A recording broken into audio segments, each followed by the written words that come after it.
6 മണി വരെ PC George പോലീസിൻ്റെ കസ്റ്റഡിയിലാണ്. 6 മണിക്ക് ശേഷം ജാമ്യം കിട്ടി വിടുമായിരിക്കാം. ഇത് PC ജോർജിന് വലിയ രീതിയിൽ മൈലേജ് കിട്ടാനായി സത്യത്തിൽ PC തന്നെ കളിച്ച നാടകമാണോ? PC ജോർജിൻ്റെ പേരിലുള്ള കുറ്റം എന്താ?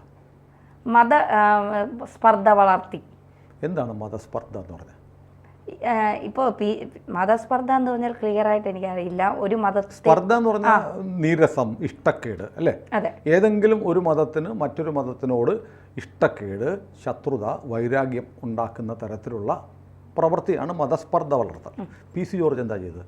ഒരു ചാനൽ ചർച്ചയിൽ പങ്കെടുത്തു, എതിരാളി പ്രകോപിപ്പിച്ചു അല്ലേ? പ്രകോപിപ്പിച്ചപ്പോൾ PC ജോർജ് ഒരു മറുപടി പറഞ്ഞു.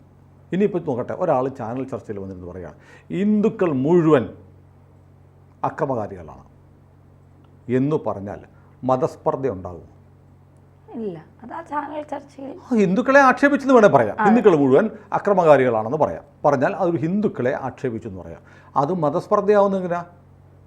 ഹിന്ദുക്കളെ മുഴുവൻ മുസ്ലിമുകൾ തരം കിട്ടിയാൽ കൊല്ലാൻ തക്കം പാർത്തിരിക്കുകയാണ് എന്ന് പറഞ്ഞാൽ വേണമെങ്കിൽ മതസ്പർദ്ധയാവും. കാരണം ഹിന്ദുക്കൾക്ക് മുസ്ലിങ്ങളോട് ദേഷ്യമുണ്ടായി, അവർ ഞങ്ങളെ കൊല്ലാൻ വരും, അതുകൊണ്ട് അതിനു മുമ്പ് അവനെ തട്ടിയേക്കാം എന്ന് വിചാരിച്ചാൽ മതസ്പർദ്ധയാണ്. PC ജോർജ് പറഞ്ഞത് ഒന്നാമത് ഇതുപോലെ ഒരു കമൻ്റാണ്. കമൻ്റ് എന്ന് പറഞ്ഞാൽ ഇപ്പോൾ ഈ ബഹുമാനപ്പെട്ട ഹൈക്കോടതിയുടെ വിധിയിൽ, ഈ ജാമ്യ ഹർജി നിരസിച്ചുകൊണ്ടുള്ള വിധിയിൽ പറയുന്നുണ്ട്, രസകരമായൊരു കാര്യം പറയുന്നത്. അതോ വിധിയിലാണോ അതോ ഓപ്പൺ കോർട്ട് ഡിസ്കഷനിലാണോ എന്ന് ഞാൻ മറന്നുപോയി, പത്രത്തിൽ ഞാൻ വായിച്ചതാണ്. കോടതി പറയുകയാണ്, ഈ ചർച്ച നടന്നുകൊണ്ടിരിക്കുമ്പോൾ ആങ്കർ ഇങ്ങനെ എരുതിയിൽ എണ്ണ ഒഴിക്കുന്ന പോലെ ആങ്കർ ഇങ്ങനെ PC-യെ പ്രോത്സാഹിപ്പിക്കുന്നുണ്ടായിരുന്നു. അതുകൂടിയാണ് PC-യെ കൊണ്ട് ഇത് പറയിപ്പിച്ചത്. അപ്പോൾ അപ്പുറത്തിരിക്കുന്ന ചർച്ചയിലിരിക്കുന്ന ആളുടെ പ്രകോപനം, പിന്നെ എന്താണ് ആങ്കറുടെ എരുതിയിൽ എണ്ണ ഒഴിക്കൽ. ഇതുകൊണ്ടാണ് PC ഇങ്ങനെ പറഞ്ഞതെന്ന് കോടതി ഒരിടത്ത് നിരീക്ഷിക്കുന്നുണ്ട്. അപ്പോൾ എന്താണെന്നറിയാമോ? PC ഡെലിബറേറ്റ്ലി മനഃപൂർവ്വം പറഞ്ഞതല്ല എന്ന് കോടതി തന്നെ സമ്മതിക്കുന്നുണ്ട്. ഒന്ന്, കാരണം ഇന്ത്യൻ ശിക്ഷാ നിയമത്തിൽ നമുക്ക് ഈ കുറ്റങ്ങളിൽ നിന്ന് രക്ഷ കിട്ടുന്ന സെൽഫ് ഡിഫൻസ് എന്ന് പറയും. സെൽഫ് ഡിഫൻസ് പറയാവുന്ന ചില കാര്യങ്ങൾ, ഒന്ന് പ്രായപരിധി 17 വയസ്സിൽ അല്ലെങ്കിൽ 16 വയസ്സിലൊക്കെ കുറവാണെങ്കിൽ കുറ്റമല്ല എന്ന് പറയുന്നത്. പിന്നെ മനോനില, സെക്ഷൻ 84, ഇൻസെയിൻ ആണെങ്കിൽ, മനോനില ഓർമ്മയില്ല, മന്ദബുദ്ധിയാണ്, പല കേസുകളിലും പോലീസ് പിടിച്ച ഉടനെ പറയത്തില്ലേ അവൻ മാനസിക രോഗിയാണ്, മാനസിക അവസ്ഥ ശരിയല്ലാത്ത ആളുകൾക്ക്. പിന്നെ സഡൻ പ്രൊവോക്കേഷൻ, തൻ്റെ മുന്നിൽ വെച്ച് ഒരാൾ ഓടി വന്ന് തൻ്റെ അമ്മയെ മുടിക്കുത്തിന് പിടിച്ചിട്ട് ഇടിക്കുന്നു. അത് കണ്ട് മകൻ കയ്യിൽ കിട്ടിയ ഒരു കല്ലെടുത്ത് അവൻ്റെ തലക്കെട്ട് അടി കൊടുത്തു, ആൾ മരിച്ചുപോയി. പക്ഷേ അതിന് പറയുന്നത് സഡൻ പ്രൊവോക്കേഷൻ, നേരത്തെ കാൽക്കുലേറ്റ് ചെയ്ത് ഇയാളെ കൊല്ലാൻ വന്നതല്ല.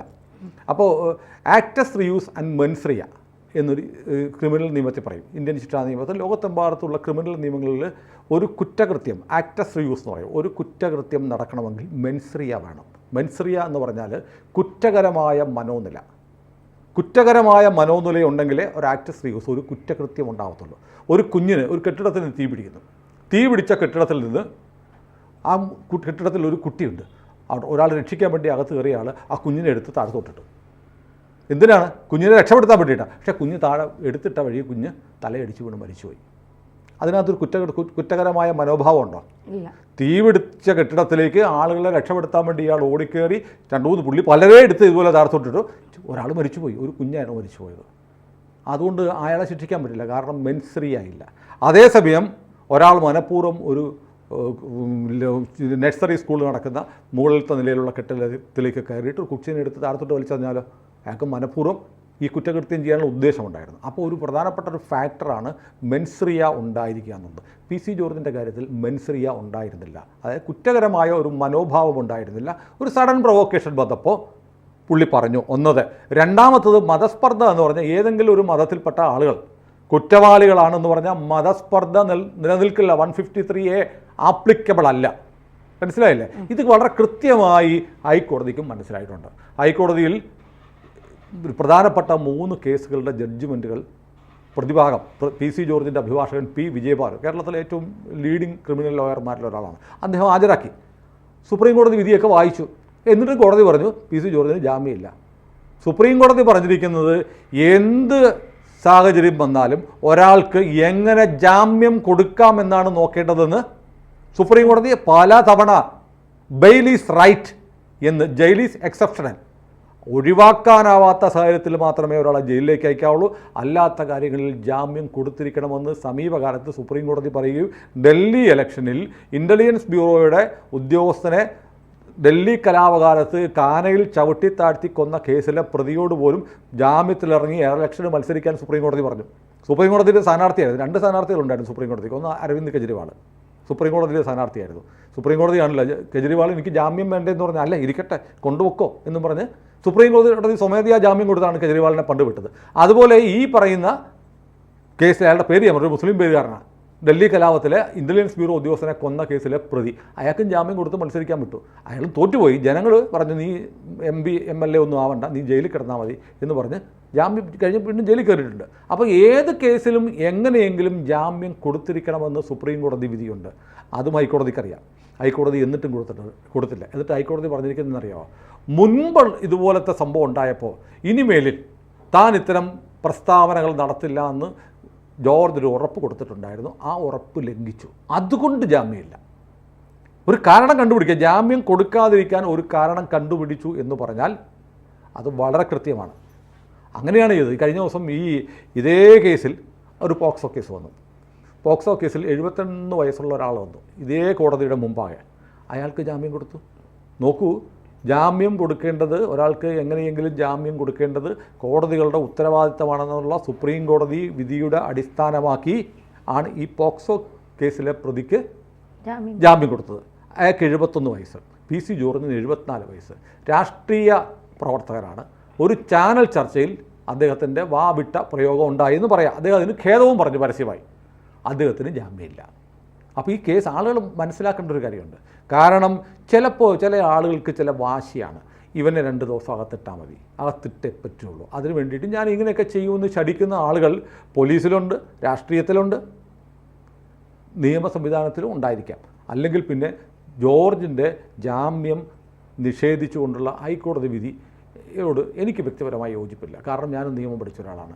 സമീപകാലത്തുള്ള കോടതി വിധികളൊക്കെ നോക്കുമ്പോൾ ഇത് ജാമ്യം കൊടുക്കാവുന്ന കുറ്റമാണ്. മാത്രമല്ല 153A പ്രകാരം ഇന്ത്യയിൽ ആരെ ശിക്ഷിച്ചിട്ടുണ്ട്?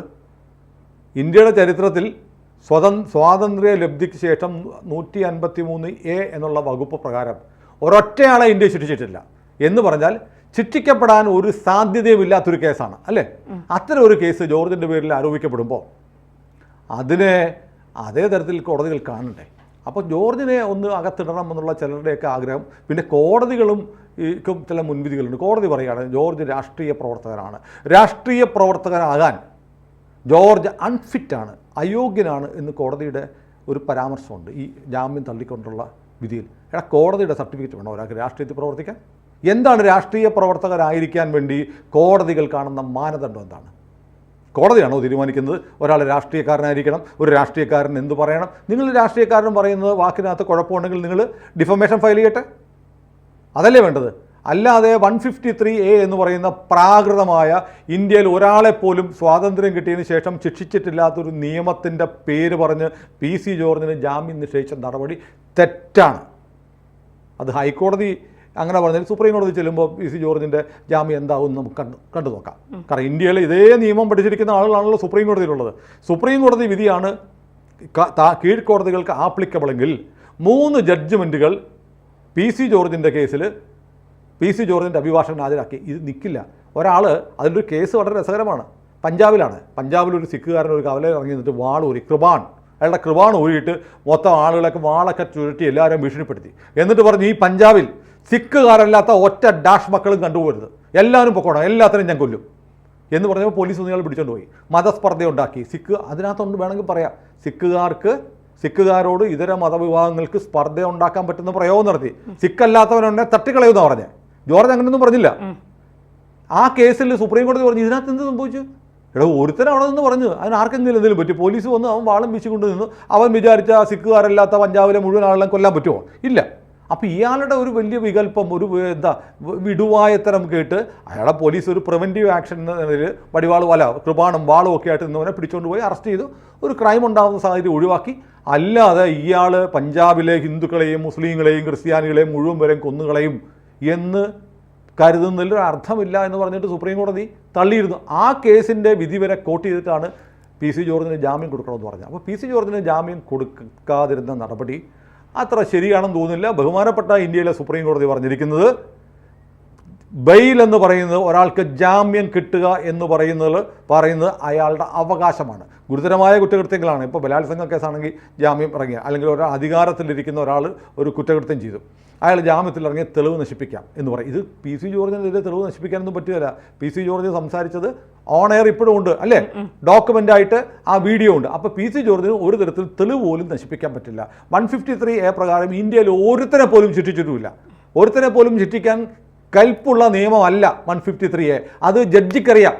എന്നിട്ട് ജഡ്ജി ആ ജഡ്ജ്മെൻറ്റിൽ എഴുതി വെച്ചിട്ടുണ്ട് 153A പ്രകാരം ഒരാളെ പോലും ശിക്ഷിക്കാൻ സാധ്യതയില്ലാത്തതുകൊണ്ട് ഈ നിയമം കൂടുതൽ കടുപ്പമുള്ളതാക്കാൻ വേണ്ടി പാർലമെൻറ്റ് പരിഗണിക്കണമെന്ന് ജഡ്ജി ഈ ഉത്തരവിൽ എഴുതിയിട്ടുണ്ട്.